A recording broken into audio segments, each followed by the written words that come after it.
ទំលាប់មួយចំនួនខាងក្រោមនេះដែលនឹងផ្លាស់ប្ដូរជីវិតរបស់អ្នក 1. ភ្ញាក់ពីព្រលឹមមានន័យថាអ្នកបានឈ្នះពេលព្រឹក 2. ពេលក្រោកពីគេងញ៉ាំទឹកមួយកែវដំបូងដើម្បីបណ្ដេញជាតិពុលពីខ្លួនរបស់អ្នក 3. ងូតទឹកត្រជាក់ដើម្បីបង្កើនឆន្ទៈ 4. ដកដង្ហើមជ្រៅដើម្បីកំណត់ភាពតានតឹងឡើងវិញ 5. ដើរជារៀងរាល់ថ្ងៃធ្វើឲ្យខួរក្បាលរបស់អ្នកបានស្រឡះល្អ 6. ពន្លឺព្រះអាទិត្យពេលព្រឹកជួយរក្សាតុល្យភាពអរម៉ូនរបស់អ្នក 7. គ្មានការងុយគេងបានន័យថាកំពុងកសាងវិន័យឲ្យខ្លួនឯង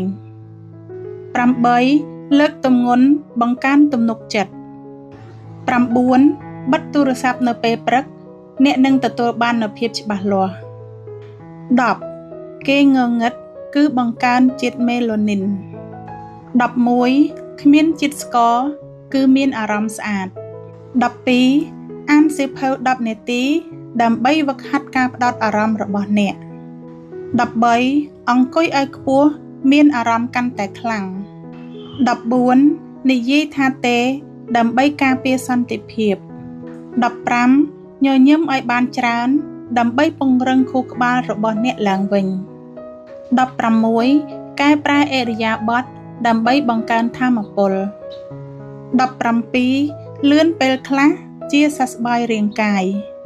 18. ការញ៉ាំយឺតជួយដល់ការរំលាយអាហាររបស់អ្នក អានអត្ថបទដោយ Mindset